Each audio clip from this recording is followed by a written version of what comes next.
you owe it to you. Not to your boss, not to your family, not to the opinions of strangers on the internet, to you. 2025 isn't a year for waiting. It's a year for choosing yourself. See, every day you have two voices, one that tells you to stay comfortable and one that whispers, do better, be better. That second voice, that's the one you've been ignoring. That's the one you owe. You owe it to yourself to set boundaries, to say no when you mean no, to walk away from people and places that drain you. You don't owe the world, you owe it to yourself. That single line carries more weight than most people ever realize, because most of us spend years living lives designed for someone else. From the moment we're young, we're taught to look outward. We're taught to consider what other people think, how other people see us, and how other people will judge the choices we make. Slowly, without even noticing, our lives become about paying off debts that were never ours to begin with. We work jobs we hate to impress people who don't care. We say yes when everything inside of us wants to scream no. We pour our energy into pleasing everyone except the one person who matters most, ourselves. And when you stop long enough to reflect, it's clear how backward that really is. Because at the end of every day, when the noise quiets, the opinions fade, and the world goes back to its business, you're the one left with yourself. Think about the hours you spend replaying conversations in your head, worried about whether you disappointed someone. Think about how many times you've put your dreams on the back burner because somebody else might think they're unrealistic. That's debt you don't owe. You don't owe the world your silence when you have something to say. You don't owe the world your exhaustion just to be seen as hardworking. You don't owe the world your identity to fit inside a box that was never built for you. The only debt you carry, the only one that matters, is the one you owe yourself. The debt of becoming who you know you can be. The debt of protecting your peace. The debt of living in alignment with your values instead of bending under the weight of someone else's expectations. When you make choices out of fear of judgment, you're borrowing against your own future.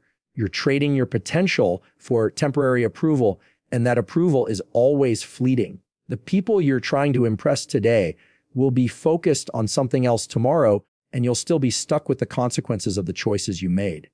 But when you begin to live as though you owe yourself everything, everything changes.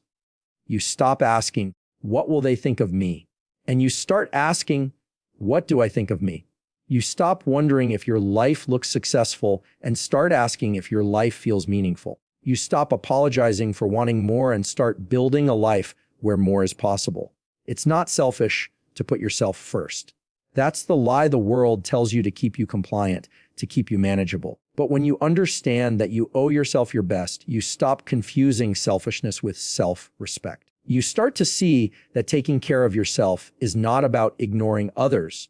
It's about showing up as the version of you that can actually give something real. Because when you live drained, burned out, and disconnected from who you are, what you're giving isn't authentic. It's an empty shell of effort, and it doesn't serve anyone in the long run. But when you honor what you owe yourself, when you take the time to nurture your health, your mind, your spirit, suddenly you're capable of showing up stronger, clearer, and with more to offer. The pressure to owe the world is constant. It shows up in subtle ways. The pressure to answer every message immediately, the pressure to attend every event, the pressure to smile when you're tired, the pressure to agree when you disagree, the pressure to perform instead of rest. These are tiny debts the world hands you every day, and most people pay them without thinking. But what happens if you start refusing? What happens when you look at that pressure and say, no, I don't owe you that? At first, people may not understand. They may call you distant, arrogant, selfish. But those are the labels the world throws when you stop paying debts that were never yours. And once the dust settles, something powerful happens. You discover freedom. You discover that life isn't about proving your worth. It's about living your worth. And here's the truth most people avoid. You only get one life to live. One, you don't get a refund on the years you gave away to people who didn't appreciate them. You don't get a second chance at the opportunities you passed up because you were too busy trying to keep everyone else comfortable. You don't get a do-over on the moments you ignored your intuition because someone else's opinion seemed louder than your own. Every time you choose the world over yourself, you lose a piece of the life you were meant to live. And when enough of those pieces are gone, you're left with regret. Not the regret of failing, but the regret of never even trying. That's the real cost of owing the world too much. It leaves you bankrupt in your own soul. But when you shift the balance, when you decide that your primary obligation is to yourself, you begin to reclaim those pieces. You start investing your time, your energy, and your focus into things that actually matter to you. You make decisions that align with your values, not someone else's expectations. You learn to say no without guilt, because every no to the world is a yes to yourself. You learn to set boundaries that protect your peace, even if they inconvenience others. You learn that your dreams are not too much, your desires are not too selfish, and your life does not need to be validated by anyone outside of you. Owing yourself doesn't mean neglecting others. It means recognizing that you are the foundation of everything you build. If the foundation is weak, everything on top of it will eventually crumble. If you sacrifice yourself to pay debts to the world, you'll eventually have nothing left to give. But if you prioritize what you owe yourself, your health, your growth, your truth, you'll have more strength, more love, and more purpose to share. The irony is that the people who resist your boundaries at first often benefit the most in the long run, because you become someone who can show up with clarity and authenticity instead of resentment. Living as though you owe the world is exhausting. Living as though you owe yourself is liberating. One life is fueled by guilt, obligation, and constant performance. The other is fueled by freedom, authenticity, and intentionality. One life leaves you feeling empty no matter how much you give. The other fills you up, because everything you give comes from a place of abundance. The choice isn't always easy, but it is simple. Every day you wake up, you get to decide which debt you'll pay, the one that drains you or the one that builds you. And that decision shapes everything: your career, your relationships, your happiness, your peace. When you owe the world, you're never enough because the world's demands are endless. But when you owe yourself, you're always enough, because the only demand is to be true to who you are. And the truth is, that's the only debt worth paying. Wait for someone to believe in them before they take the first step toward a dream. They wait for the perfect relationship, the perfect health, the perfect opportunity. But waiting has a cost. Every day you wait, you hand over time that you'll never get back. Every day you delay, you reinforce the idea that your life can be postponed until the conditions are perfect. Yet perfection never comes. Life never clears the path completely. There's always an obstacle, always a reason to hesitate, always something convincing enough to keep you still. And then another year slips by. When you look at your life, you can probably count more moments of hesitation than moments of action. More times you convinced yourself to wait than times you gave yourself permission to begin. Waiting becomes comfortable. It feels safe because waiting doesn't risk failure. But waiting doesn't risk success either. Choosing you, on the other hand, is uncomfortable at first. It requires admitting that you have needs, goals, and values that might not align with everyone else's expectations. Choosing you means facing the fear of disappointing others.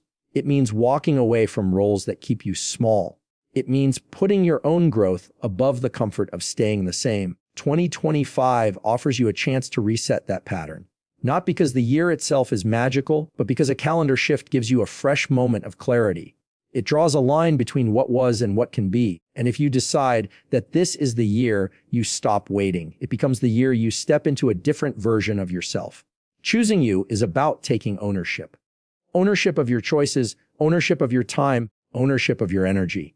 It's about realizing that the most important investment you will ever make is in yourself. And that investment doesn't happen in some far-off future.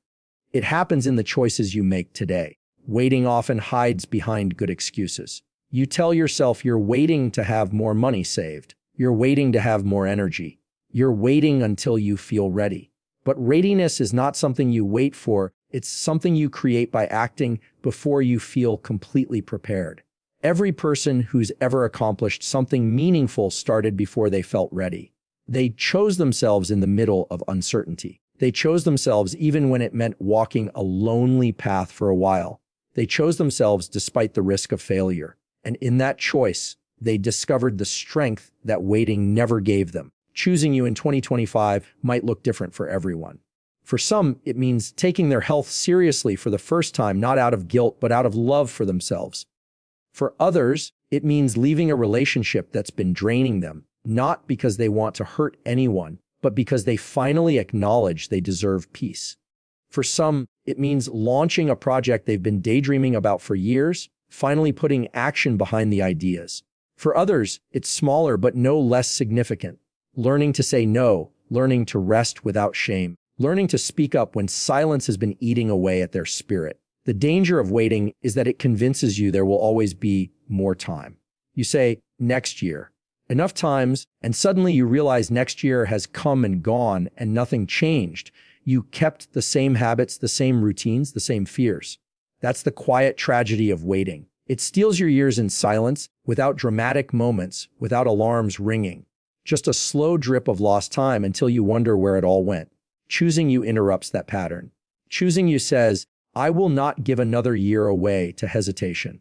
Choosing you says, I am worth the risk, even if I'm scared. Choosing you says, my life belongs to me, not to other people's expectations.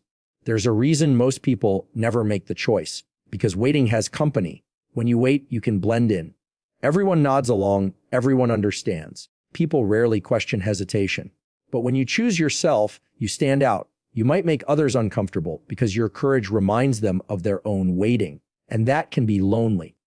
But loneliness is temporary. The fulfillment of living your truth is permanent. The discomfort of disappointing people fades. The disappointment of betraying yourself lingers forever. When you choose yourself in 2025, you're not declaring that the journey will be easy. You're declaring that the journey is worth it. You're not promising perfection, you're promising commitment. You're not erasing fear, you're learning to walk with it. You're shifting from passively letting life happen to you to actively shaping the life you want to live. You're taking responsibility for your future instead of outsourcing it to luck or timing. You're breaking the illusion that more waiting will somehow make things easier, when in reality, waiting only makes the leap harder. Choosing you is not about neglecting others, it's about refusing to neglect yourself. Too many people confuse self-sacrifice with love, but sacrifice without boundaries only leads to resentment. Choosing you means recognizing that when you are stronger, healthier, and more fulfilled, you bring a better version of yourself to everyone around you. Your relationships improve when they are based on authenticity, not obligation. Your work improves when it flows from passion, not exhaustion. Your life improves because it becomes yours, not a reflection of what others wanted for you. The choice is not dramatic. It doesn't happen in fireworks or grand announcements. It happens in small, daily decisions. The decision to stop scrolling and start creating. The decision to have the hard conversation instead of swallowing your truth again. The decision to take the walk, write the page, make the call. The decision to place yourself back at the center of your own story. Every small choice adds up. And the compound effect of those choices is what builds a year that looks different from the years before. The truth is, no one is going to choose you for you. No one else can give you permission to step into the life you want. No one else will make the sacrifices you need to make. No one else will fight for your dreams the way you can. Waiting tricks you into thinking someone will show up to save you. But choosing you is understanding that you are the one you've been waiting for. What do you think about this video? Tell me in the comments.